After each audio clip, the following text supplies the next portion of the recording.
A Delicate Balance by Japanese Teeth. Chapter 21. A Valediction, Forbidding Mourning, with 5,545 words. What am I going to do? What if Rarity was right all along and this was just some passing infatuation? Can I have mistaken a mere crush for something deeper? I've been leading Applejack on, and we were so happy. Our anniversary was wonderful. No, this has to be something more than just a crush. A crush couldn't possibly last this long. Applejack and I have been having a wonderful time with each other. It can't just end like that. But then again, I just don't feel like I used to. All the sensations I had when I was with her, I could feel them in my bones. Where did that feeling go? But we buy a love so much refined that ourselves know not what it is. A Valediction, Forbidding Mourning, John Donne. Mrs. Cake eyed the confection that sat on the counter. It could be most charitably described as a lump which appeared to be compromised of anything and everything involving chocolate and sugar. It somehow managed to be gooey and crunchy at the same time. She reached out and slowly began to rotate the plate. The item didn't get any more comprehensible. Chocolate and sugary goo oozed out of what appeared to be some sort of fried tangle of dough. There was only one pony who could be responsible for this. Pinky, what is this? That's the ultimate s'more, Pinky declared as she bounced out from behind the counter. I came up with the idea last night. I just had to do it. Yes, but what is it? Mrs. Cake asked. Well, first you get a funnel cake and put a layer of marshmallow fluff on it. Pinky pantomimed the action. Then you put a couple of chocolate bars on it and cover them with a layer of graham crackers. I do think I see a few graham crackers in there. Yep, it gives it some texture so it isn't so goopy, Pinky said, nodding enthusiastically. Then you add marshmallows and chocolate marshmallow fudge, and you take another funnel cake with marshmallow fluff topping and put it on top. Then you bake it at 275 for about 10 minutes to melt the chocolate and make the funnel cakes nice and crispy. That sounds quite delicious. I know. That's why I made it, Pinky twirled. But first you have to drizzle some chocolate syrup on top. She pulled a bottle out of her mane and began to garnish the giant lump of sugar. Here, try some. Maybe we can sell it in the shop. Pinky stabbed the confection with a fork and tore off a chunk, holding it out for Mrs. Cake. Mrs. Cake stared apprehensively at the fork full of tooth rot, shrugged, and popped it into her mouth. That's actually rather tasty. Does that mean we can sell them? Perhaps. I'll have to discuss it with my husband, though. She narrowed her eyes at the s'more. And we'll have to work on the presentation. Right now, it's a little too gloopy. Too gloopy? Pinkie Pie crossed her forelegs and sniffed. What's wrong with gloopy? You know what else is gloopy? Pudding! And every pony likes pudding! Maybe I should try putting pudding in the s'more. Well, I suppose I'll let you experiment then, Mrs. Cake said. Just make sure you write down your recipes so you don't forget them. Yes, ma'am. Pinky saluted so hard she almost knocked herself into a counter. You want me to help with it? You can help me get a marshmallow fluff on the spoon and onto the funnel cakes, and out of my mane. Pinky flicked her tail up, revealing a massive blob of marshmallow stuck to it. Oh. Mrs. Cake took a step back from the sticky blob. As much as I would love to help you, I have to, Dear. Mr. Cake poked his head into the kitchen. Pumpkin sat on his head, chewing on his ear. Pound was buzzing back and forth on a short leash that was wrapped around Mr. Cake's hoof. Twilight is here. She wants to talk to you. Aw. Pinky's sugar-caked ears drooped slightly, but not too much. I guess I'm on my own, then. Mrs. Cake tried not to look too relieved. I guess you are. Try not to make She gave the kitchen one final overview. Try not to make more of a mess. Roger. Pinky nodded emphatically. The tip of her mane landed square in a patch of marshmallow on the floor. As she brought her head back up, her mane stretched like a rubber band. Then it snapped free. Whoa! She stumbled backward and crashed into the counter, making each and every one of the bowls that sat on it start wobbling. Mrs. Cake spun around and trotted out of the kitchen. The door closed behind her just in time to muffle the inevitable crash. She winced at the sound of half a dozen sticky goop-filled bowls hitting the floor. She shook off the dread of cleaning it up. She could make Pinky do that. She turned to Twilight, who was standing just in the door. She seemed inordinately interested in the floor. Twilight, come in. Mrs. Cake waved her in, and Twilight moved mechanically forward. Lyra mentioned that you wanted to talk to me about something. Twilight only nodded. Are you all right? Is something bothering you? Twilight took a deep breath and spoke in a low voice. It's a long story. Pinky poked her nose out of the kitchen. Twilight visiting Sugar Cube Corner and not stopping in the kitchen to say hello? That could only mean one thing. Hijinks! Or at least it would, if Twilight was the type of pony who would ever take part in hijinks on her own. Twilight wasn't big on hijinks unless somebody else put her up to it. But why wouldn't she want Pinky to know she was there? All Pinky could think of was that Twilight didn't want to risk a hug. That was sensible, given the layers of ingredients that Pinky was coated in. But then again, Twilight could have just taken a shower afterward, or else just used her magic sparkly thing to keep Pinky away. It wasn't like she hadn't done that before. It was quite a conundrum. Of course! She zipped back into the kitchen and began to flip through the Kittens Wearing Silly Hats calendar that hung above the stove. Or not. Guess it's not my birthday. She tapped her chin with a sugary hoof. Then she smacked herself in the forehead. Duh! Almost. Almost. Rarity squinted at the bow she had just pinned onto the dress. Not quite. She nudged it a bit and smiled. There we go. Perfectly straight. She took a step back and admired her work. She had spent the morning on the train to and from Canterlot to pick up the specialized fabric that she needed to make a new hem. An unfortunate sewing machine malfunction had mutilated the last bit of she had in the shop. Fortunately, she had made up almost all the lost time on the hat. Through some immaculate stroke of luck, one of her rejected designs from the previous week had matched the dress perfectly. Replaced the rubies with emeralds, and it fit as if it had been made specifically to go with the dress. She took a deep breath and let it out slowly. There was more than enough time to make a pot of tea before they arrived to pick it up. But first, she needed a bit of fresh air. She sauntered over to the window and gently swung it open. Then the bush below the window erupted in a flurry of leaves, sugar, and pink hair. Hi, Rarity! Gah! Rarity jumped backward, very nearly toppling her mannequin over. Pinky! She gasped, clutching her chest. Don't do that. Why are you in my bush anyway? Were you waiting for me to open the window so you could jump through? Well, last time I came through the window without waiting for you to open it, you got really mad, and I had to pay for a new window, Pinky said matter-of-factly. She rested her hooves on the windowsill and leaned in. So I figured I'd let you open it. Why couldn't you just use the door? Rarity thrust a hoof at it. Do you have some sort of aversion to entering the boutique in a proper fashion? I was going to come through the door, but there was a giant closed sign on it. Pinky, I returned at noon, Rarity said with a groan. The boutique has been open all afternoon. Really? Yes, Rarity paused, as Pinky had vanished from the window. Rarity turned and saw Pinky zipping around to the front of the boutique. The pink shape in the front window stopped in front of the door, then turned around and zipped back to the window. So I guess it is open, Pinky said. Guess I should check the front door more often. So can I come in? Why didn't you use the door? You were just there. Because I was already over here. Duh. But you weren't. You were... Never mind. Rarity shook her head. She had gotten this far without a headache, and there was no reason to give herself one by trying to track Pinky's train of thought. That thing had gone off the rails a long time ago. Why are you poking your head in my window anyway? Because I thought the door was closed, remember? Rarity's eye twitched so hard that the twinge covered half her face. Yes, but why did you visit my boutique? I was bored, Pinky said, and I just finished cleaning the kitchen, so I had to get out of there. So you came... here? Rarity asked with a hint of annoyance. Wouldn't anywhere else have been preferable? Why my boutique? Because you're here, Pinky said. But why did you want to talk to me? Rarity said through gritted teeth. Good question. Let me think for a second. Pinky knew the info was in her head somewhere. She just had to dig it out. Time to visit her office again. She closed her eyes, and a door materialized in front of her. It was heavy wood and old-fashioned, with a frosted glass window. Printed on the window was Pinkie Pie, Private Eye. She wasn't a private eye, of course, but it seemed like the kind of thing you should put on your office door to make it look cooler. She opened it and stepped inside. Her imaginary secretary sat at the desk, shifting through several stacks of paper, occasionally pausing to pound them with a gigantic red stamp. As Pinky imagined the door slamming shut, she also imagined the secretary looking up. What can I do for you? She asked. What do I need to talk to Rarity about again? Pinky asked. Really, can't you ever remember why you visit Rarity? The secretary rolled her eyes. Twilight was acting weird, remember? Find out why. Oh, right, Pinky said. Thanks. By the way, you should really consider laying your hair down. A bun doesn't look good on me. I mean, you. I tried, but it gets too poofy. Maybe you should borrow Rarity's straightener, Pinky said, and returned to reality. Pinky, are you all right?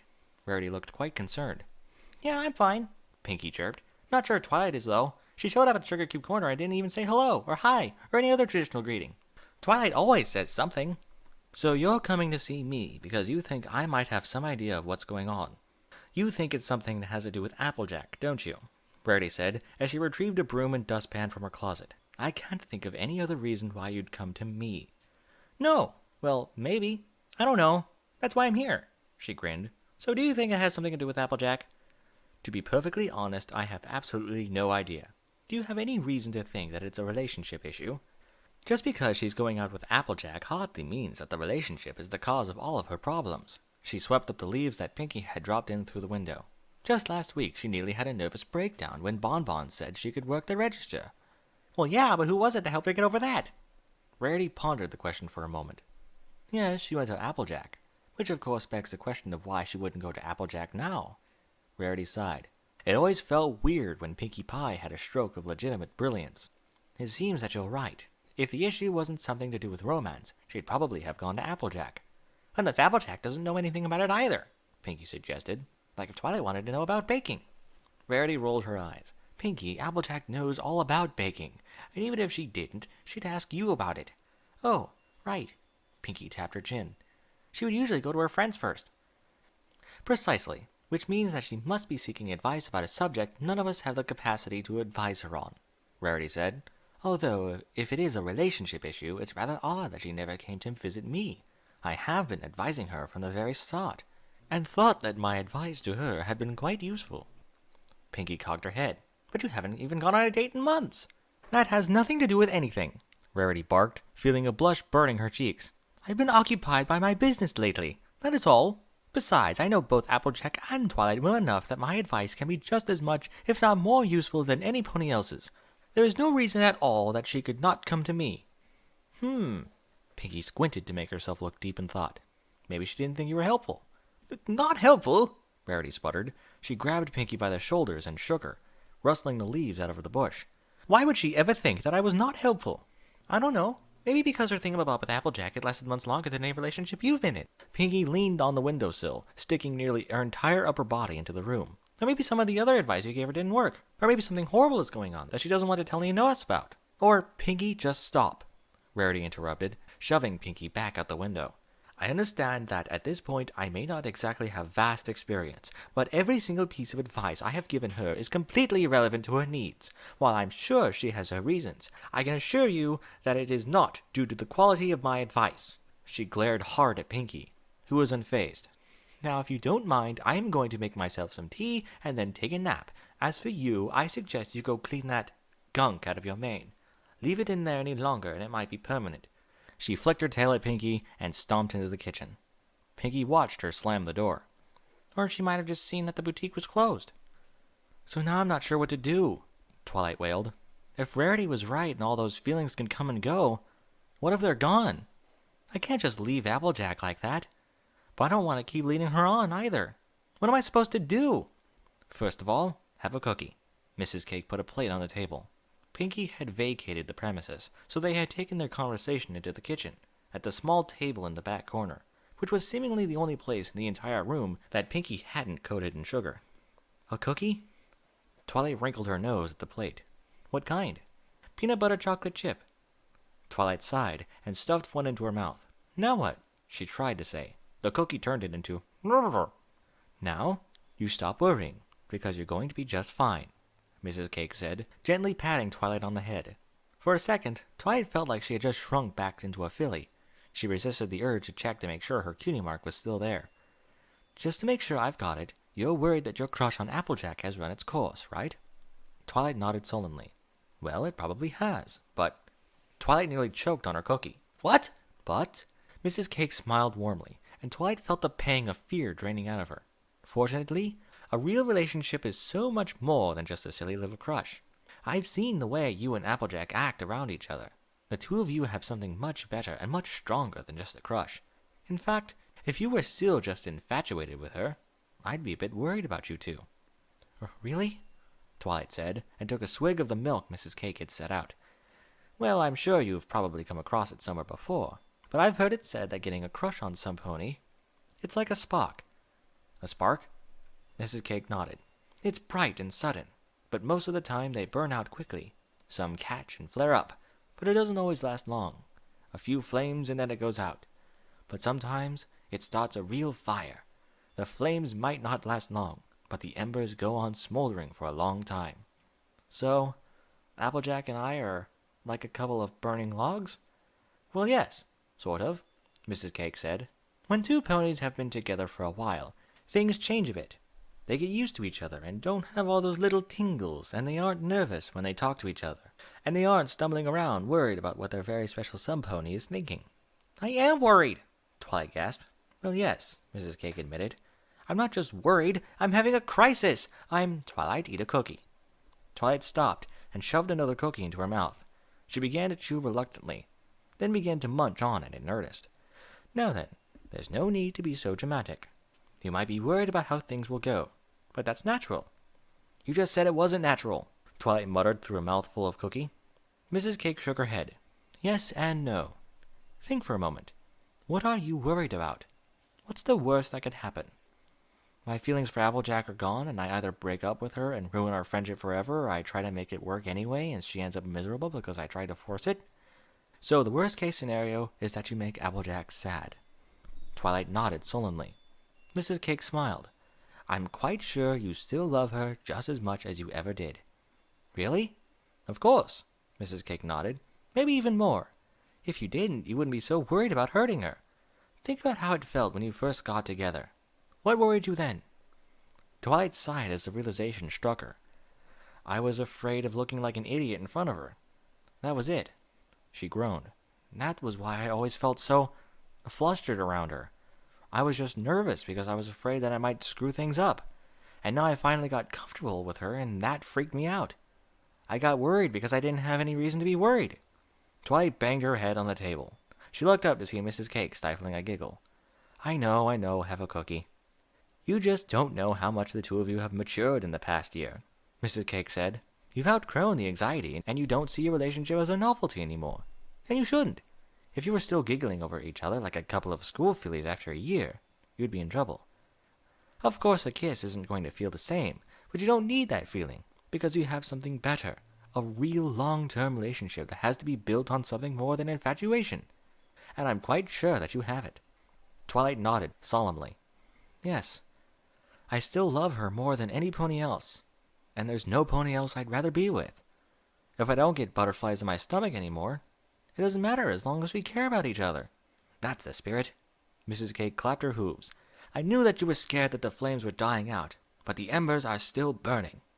She suddenly leaned towards Twilight and waggled one eyebrow. That's where the fire burns hottest, you know. I see. Twilight leaned back. She had never seen Mrs. Cake make such a suggestive expression. But despite that, she could already feel herself beginning to relax. Thank you.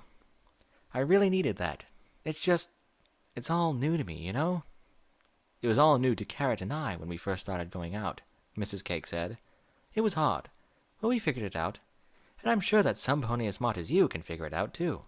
You just have to remember one thing. Right. Twilight's ears perked up. Love isn't a feeling. It's something you do. The way you feel doesn't really have anything to do with how much you love some pony. You just love them, whether or not they make your heart beat faster. Twilight nodded. Speaking of feelings, right now she had one in the pit of her stomach, the same weight she had felt all those years ago, sitting in magic class when she finally got it. All the theories, all the studying, it had clicked. All the pieces had come together. Everything fit. I'll remember that, she said. Good, Mrs. Cake said with a sage nod. Why don't you pack up the rest of the cookies for Spike? I'm sure he'd appreciate it. Twilight took a sip of milk. I'm sure he would. Rainbow Dash followed Applejack from tree to tree, towing a cloud behind her. Apple trees could be really finicky if they didn't have just the right amount of water, or at least that's what Applejack had told her. Rainbow Dash didn't really know much about it. She probably should have, given how often she had listened to Applejack go on and on about them. But she tended to tune out whenever Applejack started one of her spiels. Fortunately, Applejack wasn't talking about apples at the moment, so Rainbow Dash was at least half listening. So, did Twilight do a decent job with the apples? Rainbow Dash asked. She wasn't very interested in the answer, but she felt obligated to ask. Yeah, she did just fine. Applejack tapped on one of the trees with her hoof. Give this one 3 hops. Roger. Rainbow Dash pushed the cloud over the 3 and bounced on it 3 times.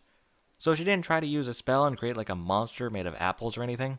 Nah, Twilight did fine, Applejack said. Why are you even telling me about this? Rainbow Dash snorted. It's not the apple sorting. It's what happened after, Applejack said, rolling her eyes at Rainbow's obvious impatience. She was getting ready to head home, When she, Applejack immediately doubted the wisdom of bringing it up, but it was too late. When she what? Rainbow Dash peered over the edge of her cloud. Don't leave me hanging. Applejack sighed. She kissed me. That's it? Lame. You've been going out with her for like ever. What's the big deal if she kisses you? Well, that's 'cause... Applejack muttered as she started toward the next tree. She knew that she could probably just drop the conversation there, but something in the back of her mind forced her to keep going. Sometimes she didn't like being the element of honesty. It wasn't just a kiss. Really? Rainbow Dash asked. What else was it? She shoved the cloud down so that it was just above Applejack's head. You can't just say that and leave it. It's nothing like that. It was just a really big kiss. She tapped on another tree trunk. Like I was just going to give her a little goodnight kiss. And the next thing I knew, I'm laying on a pile of hay and she's on top of me and her tongue is halfway down my throat. Then what? Rainbow Dash hung her head over the cloud and put her upside-down face inches from Applejack's. Don't worry, I won't tell Apple Bloom about it. Then she got off me and went home. What? Rainbow Dash squawked. Most ponies would be worried if they didn't get to that after so long. She crossed her forelegs and sat on the cloud. I thought it was going to be something juicier. You mean to tell me that you expected Twilight to get all touchy-feely?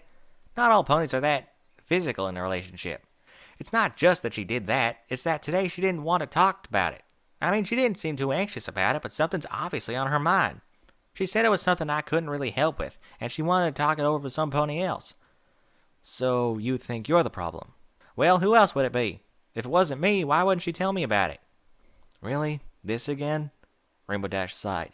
Applejack, pretty much all the issues you two have been Twilight freaking out about something that turns out to actually not be a big deal. She probably just realized that she was going nuts and wanted to check with some pony else before bugging you about it. I'm sure hope you're right, Applejack said. This one only needs a little water. Rainbow Dash nodded and bounced once on the cloud. I'm sure it's nothing. Next time you see her, she'll probably tell you that nothing is wrong. If you don't stop worrying about it, you'll turn into her. Well, they do say that when you've been together for a while, you start resembling each other. Right. You don't want to turn into an egghead, do you? Rainbow Dash knocked on Applejack's head. Don't worry about Twilight. She'll figure everything out. Yeah, you're right. I got other things to deal with. She nodded towards the next patch of trees. Come on. These trees look like they really need some water. Fluttershy trotted along. A pet food recipe book balanced on her back. She had forgotten that she even had it. If Aloysius hadn't stopped by to leave a note on her door, she never would have remembered that she had checked it out. Naturally, she'd made a beeline for the library. She'd rather not have to pay the overdue book fee. Not because she couldn't spare the bits, but she had more than enough lying around for that. She just wanted to avoid the awkwardness. Spike being Spike, he'd probably waive it. That was all well and good, but she just wouldn't feel comfortable getting a favor like that. She'd insist on paying it, and he would wave her off and eventually hide the jar where he kept the fees. That meant she'd have to borrow a catsuit from Rainbow Dash and sneak into the library and put bits into the jar. It was a huge hassle. Much easier to turn the book in on time. She knocked on the library door and waited. A moment later, Spike opened the door. Hey, Fluttershy. What's up? I just came by to drop off this book. She gave it to Spike. I wouldn't want to be late. Oh, it's no problem. Spike waved Fluttershy into the library. I'd never charge you. Why not? Fluttershy asked as she followed him inside. Because if I know if you're late, it's because you forgot and not because you're trying to game the system or anything. Now, if Rainbow Dash was late, I'd have to charge her, or she'd never bring anything back. He opened the book and stamped the card. Anything else you wanted to pick up? No, that's it. Thanks for having Aloysius leave the note. I might have forgotten otherwise. No problem. I'm just glad to hear that it's working. I really got to cut down on the number of late books. Keeping track of all the fees is a pain. See you later. He disappeared behind the shelves, but almost immediately emerged. Oh, and if you see Twilight, can you tell her that dinner is almost ready? I've got an alfalfa casserole in the oven for her. Oh, okay. She nodded. Bye. She trotted out the door and immediately bonked heads with Twilight. The two ponies stumbled away from each other, rubbing their foreheads. Twilight's saddlebags tumbled to the ground. I'm so sorry, Twilight, Fluttershy gasped. Are you all right? I'm fine, Twilight said with a smile. I'm feeling great.